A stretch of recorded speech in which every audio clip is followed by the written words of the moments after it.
ఓం సాయిరామ్ శ్రీమాత్రే నమ. అమ్మ బిడ్డలందరికీ నమస్కారం అండి.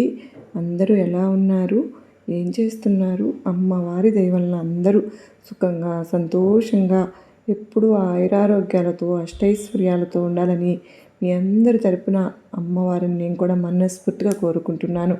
ఈరోజు అమ్మవారి సందేశం వినే ముందు అమ్మవారి పాదపద్మములకు ఒక్కసారి నమస్కరించుకుని వీడియోలోకి అయితే వెళ్ళిపోదామా.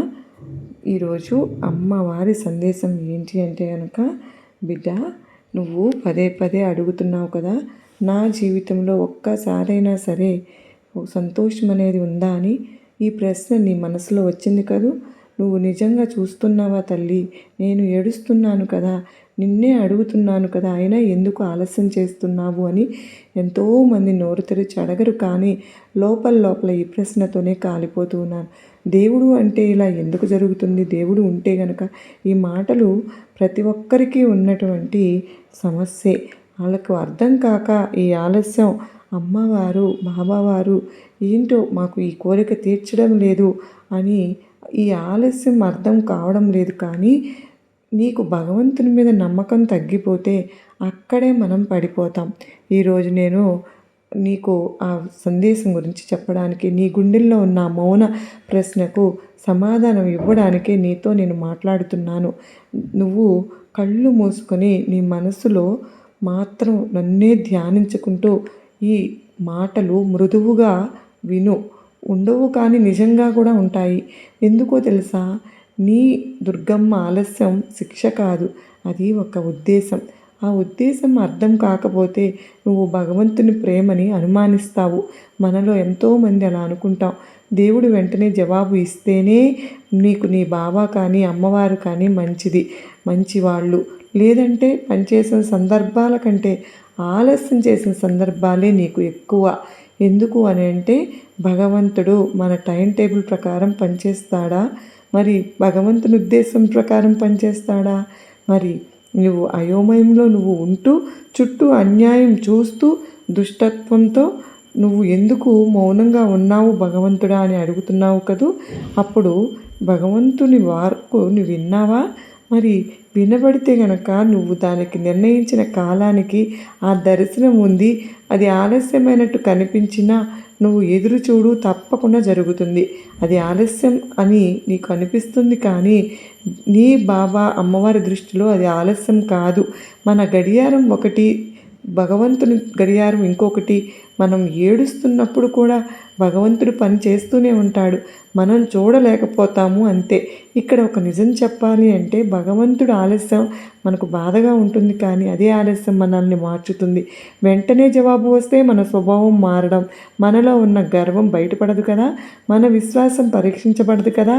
ఆలస్యం వచ్చింది అంటే నువ్వు ప్రార్థన ఆపుతావా? దేవుణ్ణి విశ్వాసంగా నిలబడగలుగుతావా? ఎంతోమంది అమ్మను దుర్గమ్మను అడుగుతూ ఉంటారు, ఒప్పందం కూడా చేస్తూ ఉంటారు. ఇది నేను చేస్తే అది చేస్తాను, ఇలా చెయ్యి అలా చెయ్యి అని. వ్యాపారంలాగా ఆలస్యం అవుతుంటే మన ఉద్దేశాలను శుద్ధి చేస్తాడు భగవంతుడు. భగవంతుని చేతిలో ఉన్న ఆశీర్వాదాన్ని ఆశిస్తున్నామా అన్నది ఆలస్యంలోనే బయటపడుతుంది బిడ్డ. ఇప్పుడు ఒక సంఘటన నీకు చెప్తాను, విను. చాలామందికి వింటే ఇది చాలా లోతుగా ఆలోచించరు కూడా. ఎందుకు అని అంటే, దానిలో అంతటి అర్థం పరమార్థం దాగి ఉంది. నువ్వు భగవంతుడిని ఎంతగానో ప్రేమిస్తున్నాడు, అనారోగ్యంగా ఉన్నావు అని నిన్ను భగవంతుడు ప్రేమించాడు కనుకనే వెంటనే వెళ్ళి నిన్ను బాగు చేయాలి అని చెప్పి అనుకుంటాడు. కానీ భగవంతుడు రేపు వెళ్దాము అని ఆలోచన చేయడు. నిన్ను ఎంతగానో ప్రేమించాడు కనుకనే ఇంకొన్ని రోజులు అలా ఉండిపోయాడు. దాని అర్థం ప్రేమ ఉంటే వెంటనే రావాలి కదా అని మనం అడుగుతాం. ఆ ఆలస్యం వల్ల ఎన్నో మార్పులు జరుగుతాయి. గుండె పగిలింది అని ఆ ఆలస్యం వల్ల నువ్వు ఒక గొప్ప మహిమ బయలుదేరుతుంది. వెంటనే స్వస్థపరిస్తే ఒక రోగి బాగుపడేవాడు.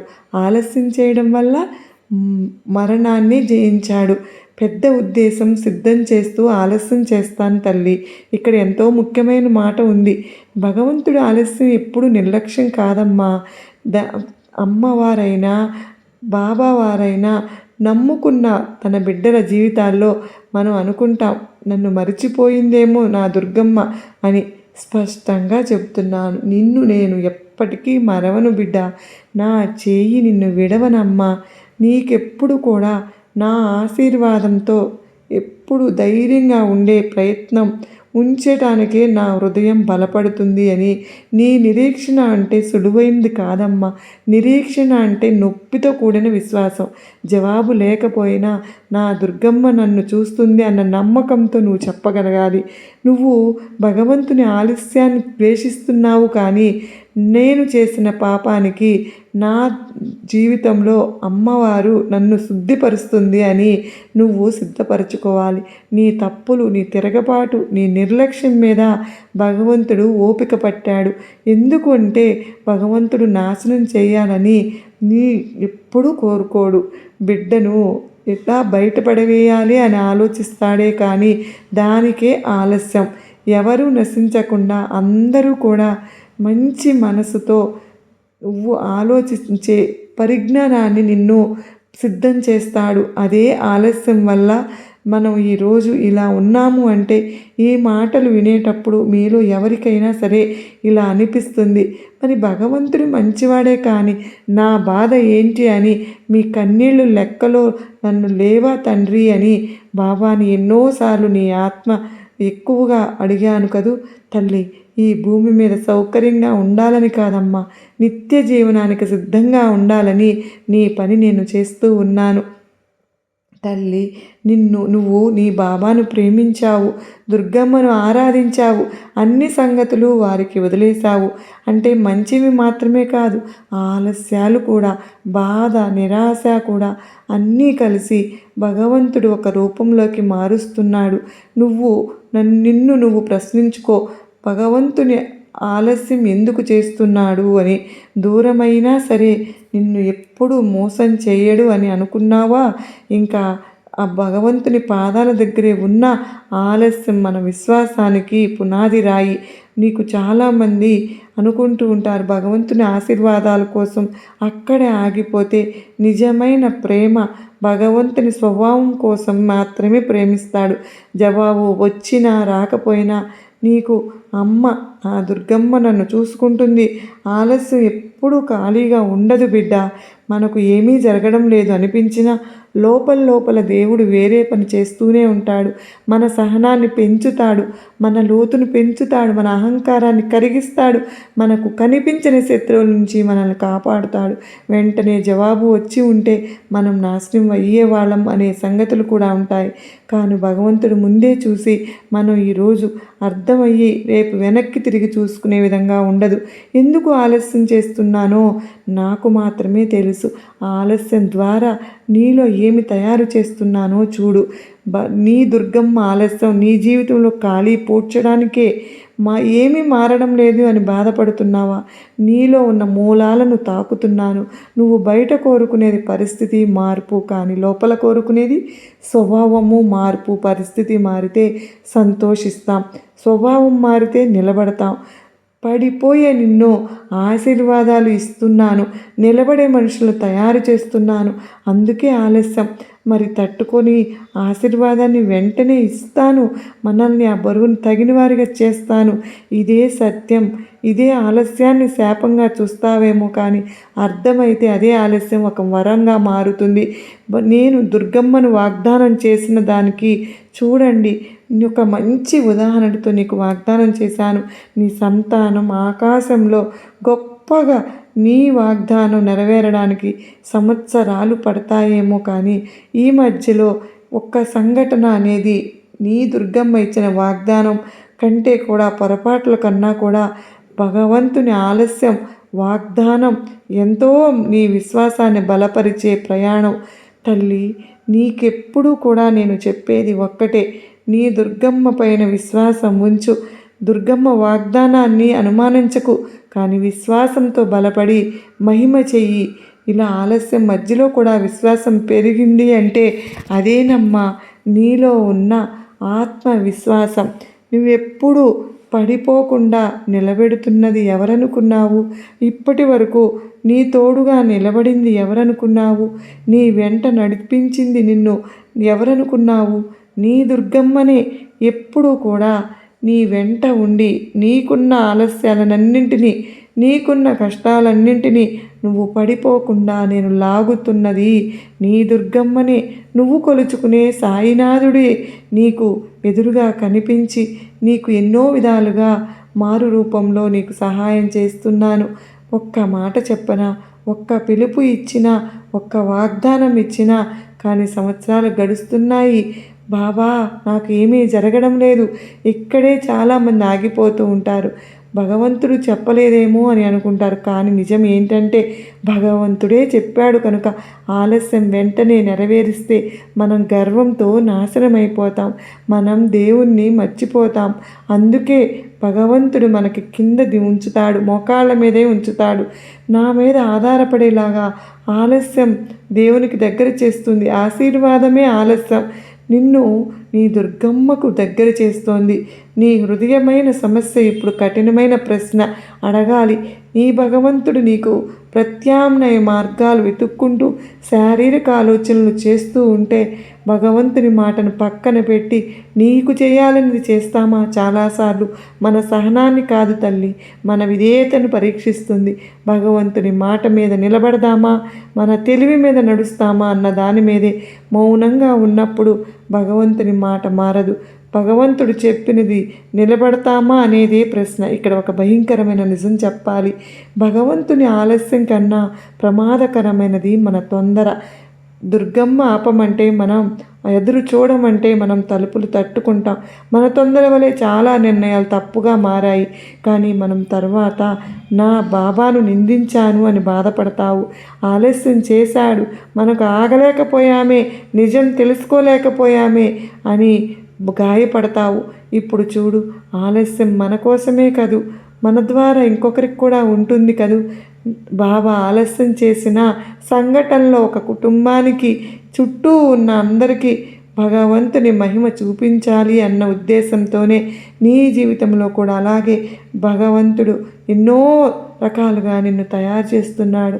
నీ బాధ వృధా కాదు, నీ నిరీక్షణ వృధా కాదు, నీ కన్నీళ్ళు వృధా కాదు. ఎవరో ఒకరు దేవుని ద్వారా నువ్వు వ్యక్తి మధ్యలోనే వదిలేస్తే నీకు ఈ మాట నీ గుండెకి తాకాలి. భగవంతుని ఆలస్యం మనల్ని భూమి మీద కోసం కాదు తల్లి సిద్ధం చేసేది. నీ జీవితాన్ని అంతిమంగా నిత్య నూతనంగా క్షణికమైన బాధలు నిత్యమైన మహిమకు నిన్ను సిద్ధపరుస్తున్నాయి. మనస్సును సౌకర్యంగా కాకుండా శుద్ధంగా చేయాలని కోరుకుంటున్నాను కనుకనే ఆలస్యం అయింది. ఇక్కడ నువ్వు బలంగా నిలబడితేనే నీకు ఎక్కువ సత్యం అర్థం కాని వాళ్ళు ఇదే సత్యం అనుకుంటారు కానీ ఆలస్యాన్ని తట్టుకోలేకపోతున్నారు. ఒక ఆత్మ పరిశీలన, ఆలస్యాన్ని ఎలా చూస్తున్నారు? నిర్లక్ష్యంగా చూస్తున్నారా లేదా శిక్షణలాగా చూస్తున్నారా? నా బాబా నీ జీవితంలో ఏదో ఒకదాన్ని నెమ్మదిగా తీసేస్తూ ఉంటే, ఏదో ఒకదాన్ని నెమ్మదిగా కట్టేస్తూ ఉంటే నా ప్రేమ నీకు ఒక్కసారిగా కూలిపోయినట్లు అనిపిస్తోంది కదూ. క్రమంగా పనిచేస్తున్నాను. నువ్వు తట్టుకునేంతగా, నువ్వు నేర్చుకునేంతగా ఒక హెచ్చరిక కూడా ఇవ్వాలి. దేవుని ఆలస్యం మనం అలసత్వం పడవచ్చునేమో కానీ దుర్గమ్మగా నమ్మినా, బాబాను నమ్మినా, ఈశ్వరుడిని నమ్మినా, శ్రీకృష్ణుని నమ్మినా కూడా అది స్వేచ్ఛలాగా పరిశుద్ధంగా ఆలస్యం చేస్తున్నప్పుడు మనం మరింత జాగ్రత్తగా ఉండాలని హెచ్చరించడానికే మరింత వినయంగా ఉండాలి. ఎందుకో తెలుసా, ఎప్పుడైనా తన సమయానికే పని చేస్తారు. భగవంతుడి సమయం వచ్చినప్పుడు మనం సిద్ధంగా ఉండాలిగా. ఇప్పుడు చివరిగా నీకు ఒక ఆశతో కూడినటువంటి ఆలస్యం అంటే ఇంకా కూడా మీతో పని అయిపోలేదని అర్థం. చేతుల మీదుగా మీ మీద నుంచి తీసుకోలేదు. భగవంతుని చూపు మీ పైననే ఉంది. మీరు ఇప్పటికీ నాతో చెప్తూనే ఉన్నారు, ఆరాట పడుతున్నారు, ఇప్పటికీ ద్వేషిస్తున్నారు. తప్పుని నిర్ణయాన్ని, నాశనం అనేది మిమ్మల్ని బలపరుస్తుంది తల్లి. మీరు వెనక్కి చూసి బాబా నువ్వు ఆలస్యం చేసినందుకు ధన్యవాదాలు అని ఈ మాటలతోనే నిన్ను ఒక ప్రశ్నతో వదిలేస్తున్నాను. బాబా మీ జీవితంలో ఆలస్యం చేస్తున్నాను అంటే ఎదురు మాట్లాడుతారా? బాబా పాదాల దగ్గర కూర్చుంటారా? మీరు జవాబు కోరుకుంటారా లేక బాబా స్వభావాన్ని నమ్ముతారా? మీ గుండెను గనుక ఈ ప్రశ్నను మీరు వేసుకుంటే దానిలోనే మీకు సమాధానం దొరుకుతుంది. మరి మీకు నా శక్తిని నీకు అందిస్తున్నాను తల్లి. జీవితం చాలా విచిత్రమైనదమ్మా. అన్నింటినీ నీకు పరిచయం చేస్తుంది. తిని ఖాళీగా కూర్చునే రోజులను, అదేవిధంగా తినడానికి సమయం కూడా దొరకని రోజులు కూడా నీకు పరిచయం అవుతాయి బిడ్డ. అలాగే నిద్ర పట్టని రాత్రులు, నిద్ర లేని రాత్రులు, ఘోరమైన ఓటమిని, అదేవిధంగా ఘనమైన విజయాన్ని కూడా, ఆకాశానికి ఎత్తే అభిమానాన్ని, పాతాళానికి దొరికే మోసాన్ని, అలాగే బాధలో తోడుగా ఉండే బంధాన్ని, బాధించే బంధువులను, ఇలా అన్నింటినీ కూడా ఈ జీవితం నీకు పరిచయం చేస్తుంది తల్లి. అలాగే నా బాబా నాకు ఈ కాస్త కష్టంగా అనిపించినా కూడా అన్నీ నువ్వు ఎదుర్కోవాలి అని చెప్తూ ఉంటావు కదా, తప్పకుండా వాటిని ఎదుర్కొని తీరాల్సిందేనమ్మా బిడ్డ. కనుకనే అన్నింటికీ సిద్ధంగా ఉండు అని చెప్తూ ఉంటాను. ఇక నీకు ఏ ఇబ్బంది రాకుండా నీ బాబాను చూసుకుంటాను. నీకు నా శక్తి నీకు తోడు ఉన్నంత వరకు ఎటువంటి ఇబ్బంది రాదు. ఎంత కష్టం ఎదురొచ్చినా సరే చిటికెలో దానిని దాటేస్తావు. నేను ప్రసాదించిన శక్తి నీలో ఉన్నంత వరకు ఎవ్వరు కూడా నిన్ను ఏమీ చేయలేరు. నువ్వు పట్టిందల్లా బంగారమే అయిపోతుంది. ధైర్యంగా ముందుకు నడువు. నీలో ఉన్న భయాన్ని మొత్తం కూడా విడిచిపెట్టు తల్లి. మనసు నిండా ధైర్యాన్ని నింపుకో. నిరాశ నిస్పృహల్ని వదిలివేసి గుణపాఠం నేర్చుకో. బాధలన్నీ మూటకట్టి ఇచ్చేసి మనశ్శాంతి కొనుక్కో. దుఃఖాన్ని సంతోషంగా మార్చుకోవాలమ్మా. అలాగే కాస్త కష్టమైనా సరే నువ్వు వీటినే అలవాటు చేసుకో. జీవితం ఎంతో బాగుంటుంది. ఈ అందమైన జీవితాన్ని నువ్వు నవ్వుతూ జీవించాలి. అంతేకాని ఇప్పటి వరకు జరిగింది ఏదో జరిగిపోయింది. నేను ఒప్పుకుంటున్నాను. నువ్వు పడరాని కష్టాలు పడ్డావు. ఎన్నో సమస్యలను ఎదుర్కొంటూ ఎంతవరకు వచ్చావు. అందుకే కదా ఆలస్యమైనా కూడా ఈరోజు స్వయంగా నీ దుర్గమ్మతో నీ దగ్గరకు వచ్చి ఈ తల్లి శక్తిని సైతం నీకు ప్రసాదించారు. ఇక దేని గురించి ఆలోచించవద్దమ్మా. సంతోషంగానే ఉండాలి. సరేనా? ఇక నువ్వు ఏదైతే ఒక శుభవార్త కోసం ఎదురు చూస్తూ ఆలస్యమైందని నా మీద కోప్పడ్డావో అది కూడా నీ దగ్గరకు చేరేలాగా నేను చేస్తూ ఉన్నాను. జీవితంలో నీదైన రోజు వచ్చే వరకు నీది కాని మాట నువ్వు పడుతూనే ఉండాల్సి ఉంటుంది. అర్థం కాలేదా బిడ్డ? మనకంటూ ఒక రోజు రానంత వరకు కూడా మనం మోయవలసిన నిందలు చాలానే ఉంటాయి అని చెప్తున్నా తల్లి. నిందలు వేస్తున్నారని బాధపడుతూ కూర్చుంటే ఎలా చెప్పు? ముందుకు నడవాలి. ముందుకు తప్పకుండా అవి ఏదో ఒక రోజు నిన్ను విడిచి దూరంగా వెళ్ళిపోతాయి బిడ్డ. నీ మనోధైర్యానికి ఇలాంటి నిందలు ఏవి కూడా నిలవజాలవమ్మా. అలాగే నువ్వు మరొక్క విషయం ఇక్కడ తెలుసుకోవాల్సింది. నువ్వు కోరుకున్న ఉద్యోగం కూడా నీకు సొంతం చేయబోతున్నాను తల్లి. అలాగే నువ్వు చేయాలనుకుంటున్నటువంటి వ్యాపారంలో కూడా మంచిగా లాభాలు నువ్వు పొందబోతున్నావు. ఆలస్యం జరిగినా నీ మంచి కోసమే. నువ్వు దేనికోసమైతే, ఏ శుభవార్త కోసమైతే కళ్ళు కాసేలా ఎదురు చూసావో, కాయలు కాసేలాగా అది నువ్వు వినబోతూ ఉన్నావు తల్లి. అది కూడా ఈ దుర్గమ్మ సాయి ఆశీర్వాదంతోనే. బ్రహ్మాండాన్ని బద్దలు కొట్టి మరీ నేను నీకోసం వస్తున్నాను బిడ్డ. ఒట్టి చేతులతో రానులే. నీకోసం ఒక శుభవార్త తెస్తూ ఉన్నాను. నువ్వు నీకోసం వచ్చిన, నీ ఇంట్లోకి వచ్చిన లక్ష్మిని ఆహ్వానించు తల్లి. నేను ఏ రూపంలో అయినా సరే నీ ముందుకు తప్పకుండా వస్తాను. నీకు కాస్త నువ్వు గమనించుకుంటూ ఉంటే చాలు. కొన్ని క్షణాల్లోనే నీ పెదవులపై చిరునవ్వు వస్తుంది బిడ్డ. ఇక దేని గురించి నువ్వు ఆలోచించవద్దు. నీకు అసలు భయపడవలసిన అవసరమైతే ఎంత మాత్రమూ లేదు. నీకు తోడుగా నేను ఎప్పుడు ఉంటాను అన్న విషయాన్ని గుర్తుపెట్టుకుంటే చాలు. ఇక సంతోషంగా ఉండమ్మా. నీకు ఎందుకంటే నీ జీవితంలో ఒక గొప్ప మార్పుని కూడా నేను తీసుకొని రాబోతూ ఉన్నాను. అలాగే నీకు లాభదాయకంగా ఉండే విషయాలను మాత్రం ఎవరితోనూ అస్సలు పంచుకోవద్దు. చాలా జాగ్రత్త వహించాలి. నీకు లాభదాయకంగా ఉండే విషయాలను పరులతో పంచుకోవడం ద్వారా వాటిని వారి స్వార్థానికి వారు ఉపయోగించుకుంటారు. మంచి మనస్సుని కలిగి ఉండడం చాలా గొప్పతనం. అయితే నీ జాగ్రత్తలో కూడా నువ్వు ఉండాలి కదా మరి. అలాగే నీకు ఈ విషయాన్ని చెబుతూ ఉన్నాను. నీకు ఎప్పుడు చూడు తల్లి, నువ్వు ఎదురు చూస్తూ ఉంటావు కదూ, మంచి వార్త నీ కోసం తీసుకొస్తాను అని. ఈ సందేశం నువ్వు వింటున్నావు అంటేనే నాకు కూడా ఎంతో ఆనందంగా ఉంది. నీకు ఇక దిగులుగా ఉండనే వద్దు. అసలు దిగులు నీకు నేను చెబుతున్నాను కదా, ఆనందంగా ఉండు. ఎప్పుడూ కూడా నాపై నీకు ఇంకా ఎక్కువ నమ్మకాన్ని నేను పెంచబోతూ ఉన్నాను. ఎలా అయినా సరే నీకు నేను సాయం అందిస్తూనే ఉంటాను. అలా శుభాకాంక్షలను కూడా ముందుగానే నీకు తెలియజేస్తున్నాను తల్లి. వచ్చే అదృష్టాన్ని మాత్రం వదులుకోనే వద్దు. ఎప్పుడు జాగ్రత్తగా ఉపయోగించుకుంటూ ఉండాలి. వచ్చిన అవకాశాలన్నీ, నువ్వు కోరినవన్నీ నీ చేతిలో ఉంచుతాను. ధైర్యాన్ని కోల్పోనే వద్దు. సంతోషంగా ఉండు. నీకు ఎప్పుడు కూడా నీతో ఉన్నాను. ఈ విషయాన్ని మరచిపోవద్దని మరలా చెబుతూ ఉన్నాను.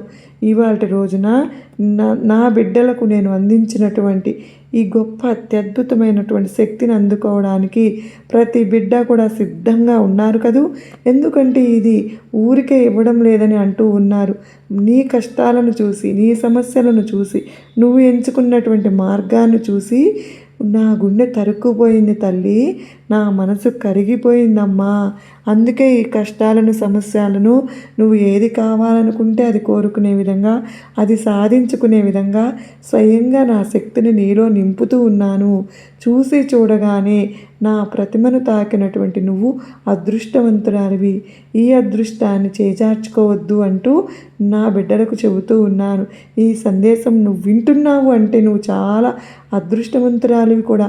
నాకు కూడా ఎంతో ఆనందంగా ఉంది ఈ సందేశం నా బిడ్డ వింటున్నందుకు. ఈ మాటల్లో అర్థం ఏంటి అంటే, ఈ సందేశం వింటున్న ప్రతి బిడ్డకు కూడా ఒక గొప్ప జీవితాన్ని ప్రసాదించబోతున్నాను అని మాటల్లో ఉన్నటువంటి అంతరార్థం. అంత గొప్ప అదృష్టం, అంత గొప్ప శక్తి ఈ సందేశం వింటున్న ప్రతి ఒక్క బిడ్డకు దక్కాలని, వారి కష్టాల నుంచి, వారి సమస్యల నుంచి వారు విముక్తి పొందాలని, వారి జీవితంలో నిర్దేశించుకున్నటువంటి ప్రతి ఒక్క లక్ష్యాన్ని కూడా ప్రతి బిడ్డ కూడా చేరుకోవాలని మనస్ఫూర్తిగా కోరుకుంటూ ఉన్నాను. మరి అందరి తరపున నేను కూడా వేడుకుంటూ ఉన్నాను. ప్రతి ఒక్కరికి మంచి జరగాలి. ప్రతి బిడ్డ పైన ఆ తల్లి ఆశీస్సులు ఉండాలి ఎల్లప్పుడూ. ఇది కదా ఈరోజు అమ్మవారు మనకు ఇచ్చినటువంటి సందేశం. మీకందరికీ కూడా గొప్ప నమ్మకాన్ని, ధైర్యాన్ని కలిగించింది కదూ, నచ్చింది కదూ. నచ్చింది అనుకున్న ప్రతి ఒక్కరూ కూడా ఈ వీడియోకి ఓ చిన్న లైక్ అయితే ఇచ్చి సపోర్ట్ చేయండి. కామెంట్ సెక్షన్లో ఓం సాయిరామ్ అని కానీ, శ్రీమాత్రే నమః అని కానీ కామెంట్ అయితే పెట్టి వీడియో చూడడం మొదలు పెట్టండి. అంత మాత్రమే కాదండి, మీరు ఎంతోమంది వీడియో చూస్తూ ఉన్నారు కానీ లైక్ ఇవ్వడం మాత్రం మర్చిపోతూ ఉన్నారండి. తప్పకుండా లైక్ ఇష్టం వల్లనే మరికొంతమంది అమ్మ బిడ్డలకు ఈ వీడియో అనేది రీచ్ అవుతుంది. దయచేసి మీ అందరి నుంచి కోరుకుంటున్నది నేను ఇది ఒక్కటే, మీరందరూ నాకు సపోర్ట్ని అందించాలని మనస్ఫూర్తిగా వేడుకుంటూ మరో చక్కని సందేశంతో మీ అందరినీ కలుస్తానండి. అంతవరకు అమ్మవారి ఆశీస్సులు, సాయినాథుని ఆశీస్సులు మనపైన, మన కుటుంబ సభ్యులందరిపైన నిండుగా మెండుగా ఉండాలి అని చెప్పి మనస్ఫూర్తిగా వేడుకుంటూ అందరికీ నమస్కారం అండి. ఓం సాయిరామ్. సర్వే జనా సుఖినో భవంతు. లోకా సమస్త సుఖినో భవంతు.